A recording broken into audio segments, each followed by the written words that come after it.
Tonight, several developing stories as we come on the air. Another reversal on the Trump tariffs. The popular products made in China now exempt. The hunt for clues in that deadly chopper crash in New York, and a teenager accused in an alleged plot to assassinate the president. First, another tariff U-turn from the White House just days after the U.S. slapped 145% tariffs on goods from China. President Trump now saying that smartphones, chips, computers, and other electronics are exempt. So what made the president change his mind? And could other tariffs on China still impact prices? The trade war escalating as China's new tariffs on the U.S. go into effect today, with American farmers and businesses bracing for what happens next. The urgent search for key pieces of wreckage from the helicopter crash in New York that killed 6 people. Divers scouring the Hudson River. Investigators going through maintenance logs to find out why the main rotor separated from the chopper.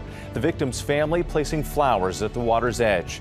And in a separate deadly plane crash in Florida, 3 people killed, now identified. Spring's split personality. The wintry weather bringing snow to the northeast and summer-like heat in the west. Our weather team tracking it all. A Wisconsin teenager now in custody. The FBI saying he allegedly killed his parents to use money for a plot to assassinate President Trump.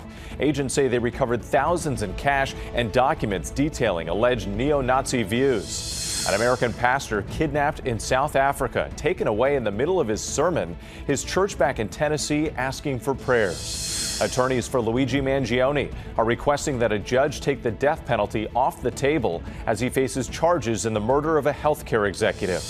A gaping hole and a growing mystery. What was it that crashed through a roof in New Jersey? And a long overdue honor at Augusta, teeing up a special tribute for some of the men who helped shape the Masters.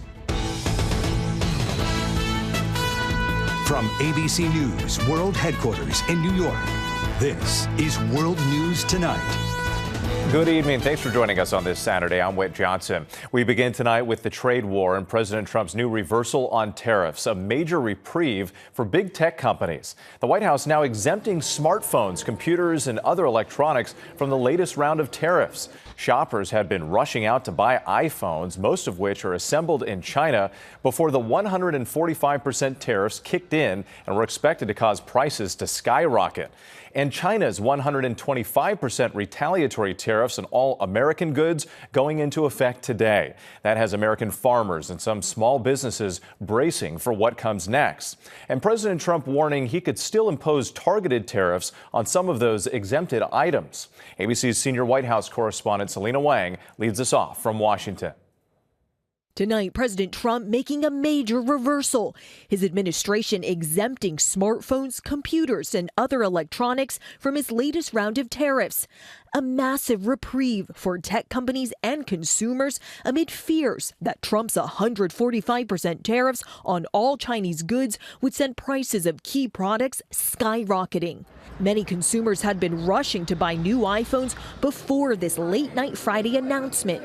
The majority of Apple iPhones are assembled in China. But just 1 week ago, Secretary of Commerce Howard Lutnick claimed iPhones could be made in the USA. The army of millions and millions of human beings screwing in little screws to make iPhones, that kind of thing is going to come to America. But the relief may be short-lived. Trump has said he could still impose other targeted tariffs on some of these exempted products. And Trump's previous tariffs, including his 20% import taxes on Chinese goods as punishment for the U.S. fentanyl crisis, still apply. The White House saying tonight that America cannot rely on China to manufacture critical technologies such as semiconductors, chips, smartphones, and laptops. Trump's latest tariff U-turn coming amid warning signs in the bond markets, traditionally a safe haven investment during stock market volatility. The escalating U.S.-China trade war putting investors on edge. The bond market is basically telling us that the world is now not confident in what we are doing and where we're going to be in the future. Trump dismissing those concerns. The bond market's going good. It had a little moment, but I solved that problem very quickly. China, meanwhile, retaliating with the 125% tariffs on all American products, going into effect today. The move, a blow to American farmers. China imports more soybeans from the U.S. than any other country. All it's doing is hurting the U.S. farmer here. And American small businesses also feeling the squeeze. Well, this definitely affects my bottom line. I mean, right now, we're going to make very little money. Selina Wang joining us now from the White House. And Selina, as we heard, there are so many people likely to be impacted by these tariffs. Where do talks stand right now between the U.S. and China? Well, Whit, at least for now, neither side is backing down. White House officials say that President Trump is optimistic they can reach a deal, but Beijing is defiant, slamming Trump's tariff policy as a joke. But earlier this week, President Trump did announce a pause on his sweeping tariffs for countries other than China, giving them 90 days to negotiate a deal. White House officials say that more than 75 countries have reached out so far. Whit. Selina, thank you. And tune into This Week tomorrow morning. Jonathan Karl speaks with Commerce Secretary Howard Lutnick and Senator Elizabeth Warren on the fallout over President Trump's tariff policies. Now to that blast of winter in April in the Northeast. Heavy snow falling in parts of Vermont and western Massachusetts, and rain turning to snow as spring showers hit Albany, New York. And summer-like heat in the west. Let's bring in meteorologist Jeff Smith with our New York station WABC. Jeff, that northeast storm on the move tonight. And we're still feeling the cold wind on the backside of that departing storm, which was very impressive, dropping upwards of a half foot or more of snow from the northwestern hills of New Jersey up into the Worcester Hills of Massachusetts. This will continue to spread rain along the New England coast right through the day tomorrow. Some snow over northern Maine could total up to a half a foot in those areas before it finally moves out to sea by later on tomorrow night. Quite the opposite weather going on the opposite side of the country, the southwest. We're talking record heat in Phoenix, Arizona. Spreading east, could be breaking records from Del Rio to Dallas during the day tomorrow. Also, red flag warnings in effect. High fire danger. Humidity as low as 3%. Portions of the southwest. Also, high fire danger over southeastern Florida. Next system of interest diving through the Great Lakes by Monday. Some winter weather, northern Great Lakes, and then maybe some severe weather breaking out over the Ohio Valley by Monday afternoon. And not feeling like spring in many places. All right, Jeff, thanks so much. Next tonight, the chilling new details about a Wisconsin teen charged with killing his mother and stepfather. Newly unsealed court documents alleging a convoluted plot by the 17-year-old to overthrow the government, including the assassination of President Trump, and what investigators are saying about his alleged neo-Nazi views and motivation to kill his parents. Here's ABC's Christian Cordero. Tonight, the FBI accusing this Wisconsin teen of murdering his parents as part of an extremist plot, alleging he was planning to assassinate President Trump and overthrow the U.S. government. Prosecutors say 17-year-old Nikita Kasap shot and killed his mother and stepfather inside their Waukesha home in February before stealing their car and leaving with the family dog. Officials later discovering the bodies during a welfare check. Victim B body was appeared to have been deceased for some time, was unable to definitively identify who it was. Law enforcement eventually arresting Kasap during a traffic stop in Kansas, saying they found a handgun, pried open safe, jewelry, and $14,000 cash inside the vehicle, as well as documents on his phone calling for the assassination of the President of the United States in order to foment a political revolution. The FBI says Kasap was motivated by white supremacy with extremist neo-Nazi views. In newly released court documents, authorities allege Kasap wrote, quote, "As to why specifically Trump, I think it's pretty obvious. By getting rid of the president and perhaps the vice president, that is guaranteed to bring in some chaos." Officials go on to claim Kasap killed his parents as part of an effort to obtain the financial means and autonomy necessary to carry out his plan. Whit, authorities allege Kasap paid in part for a drone and explosives for an attack, and that he appeared to have been in contact with others. Kasap is in custody on a $1 million bond. Whit. An alarming case. Christian, thank you. Now to the urgent search for answers after that helicopter plunged into New York's Hudson River, killing 6 people. Divers scouring the river to recover the main rotor and other wreckage. That rotor seen here spinning off and breaking away as the chopper falls out of the sky. Now some questioning whether chopper sightseeing tours should operate in busy areas like New York City. Here's ABC's Ike Ejiochi. As highly trained divers plunge into the waters of the Hudson River, searching for the reason why this sightseeing helicopter, with a family on board, tragically broke apart midair, tonight, family members emotional, remembering the lives lost. They left together They left without suffering, and they left with a smile on their faces. And that's important for us. The victims, a family of 5 from Spain, Agustin Escobar and his wife Mercy, both executives at global tech company Siemens, along with their 3 children, ages 4, 8, and 10. The children's school back in Spain offering a moment of silence. The tributes pouring in as officials use sonar in those murky waters to try and locate that main rotor, seen here spinning off as the Bell 206 chopper falls out of the sky.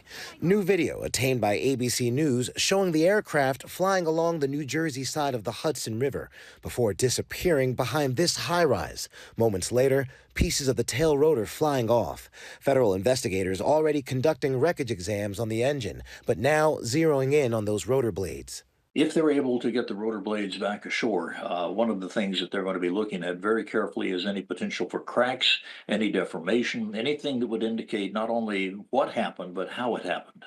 The sightseeing tour operated by New York Helicopter Tours touts an industry-leading safety record. Tonight, we're learning more about the pilot who also died, 36-year-old Sean Johnson, a Navy veteran who had 788 hours of flight time.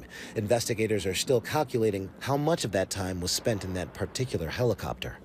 Would at least 38 people have died in helicopter crashes in New York City since 1977, and that's why we're seeing a renewed push for changes in the industry. Whit? And we're thinking about those families tonight. Ike, thank you. Now to the latest on the deadly small plane crash in Boca Raton, Florida. The 3 people killed, identified as 17-year-old Brooks Stark and 2 adults, Robert Stark and Steven Stark. That plane right there crashing near an overpass and bursting into flames about a mile from the airport. The FAA and NTSB are investigating.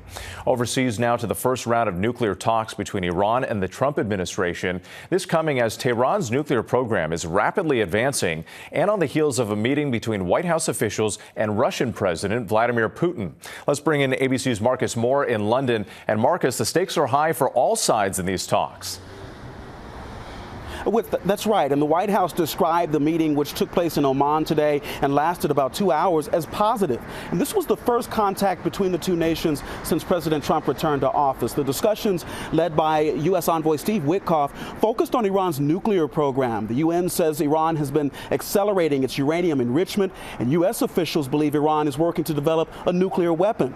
Now, President Trump has repeatedly threatened military action if a deal to curb Iran's nuclear program is not reached. And in 2018, he withdrew the U.S. from the existing Iran nuclear deal, one that was brokered by the Obama administration. And as you mentioned, Whit, it comes just days after Witkoff met with another American adversary, this time Russian President Vladimir Putin, about a potential ceasefire in Ukraine. President Trump has grown increasingly restless with the Kremlin, saying in a social media post yesterday, quote, Russia has got to get moving. Whit. But those major discussions underway. All right, Marcus, thank you.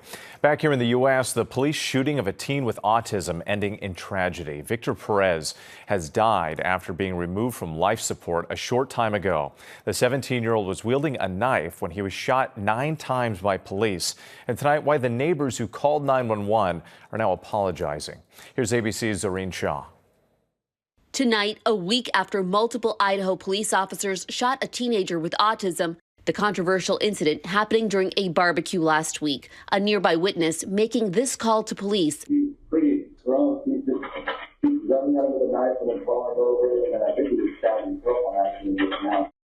As seen in this video, when police arrived, they commanded the boy to drop the knife. Seconds later, as Perez steps towards them, police open fire from the other side of the fence, leaving him hospitalized. I just want answers. Why with my nephew they used shoot to kill, because that's what they did. After that graphic video went viral, protests erupting in Pocatello. The father and son that made that 911 call apologizing to the Perez family. I had no idea this would happen. I'm so sorry.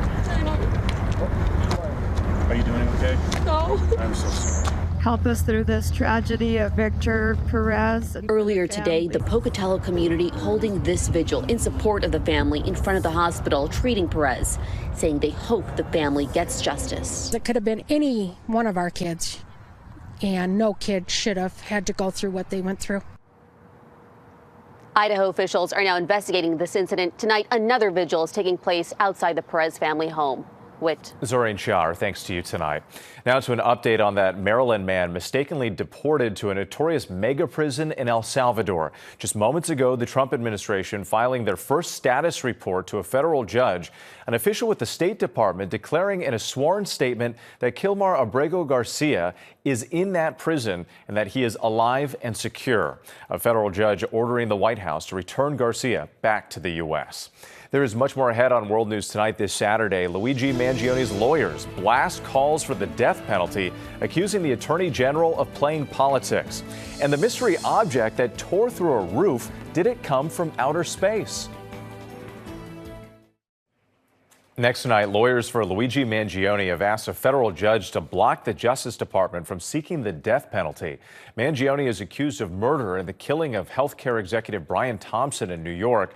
Though he's not yet been indicted on federal charges, Attorney General Pam Bondi directed prosecutors to seek capital punishment as part of President Trump's agenda to stop violent crime. Mangione's attorneys called Bondi's decision, quote, political, saying she did it to have content for her Instagram account. When we come back here tonight, new video captures the moment something tore a hole through a roof in New Jersey. Where did it come from and what the experts are saying now? To the index now, an American missionary was reportedly abducted at gunpoint in South Africa while preaching a sermon. Police say 4 gunmen broke into the Fellowship Baptist Church in Motherwell Township on Thursday, stole 2 cell phones from the congregation, and fled with the pastor in his truck. The church, based in Tennessee, identifying the victim as Josh Sullivan, posting his photos in a Facebook post and asking for prayers. Next, a mystery in southern New Jersey. What caused a gaping hole in the roof of an auto body shop? The owner found it when he arrived for work on Wednesday. His security cameras captured a fireball as something crashed through the ceiling, leaving piles of debris. Other cameras caught the same thing. Astronomers say it's possible that whatever it was came from outer space. When we come back, an honor like no other at the Masters. Finally tonight, America Strong, the special honor for some legends of the Masters who never got to wear the green jacket. In the heart of golf country, Augusta is teeing up a special tribute, but this time it's not for the players. This 25-foot monument honoring the black caddies who carried more than just clubs, they carried history. I had to look for ways to tell these different stories, and the flowers is about giving the flowers. The black and white top is about showing the history in the past, and just want to know what those conversations are right there in that moment was precious to me. Artist Baruti Tucker painted the massive mural entirely by hand using only his fingers, taking 2 months with help from a historian to research and identify the faces now etched in time. The mural includes both caddies and the golfers they assisted, highlighting the importance of their partnerships, recreating iconic moments like this one from the 1965 Masters, Arnold Palmer with Nathaniel Ironman Avery alongside other caddies.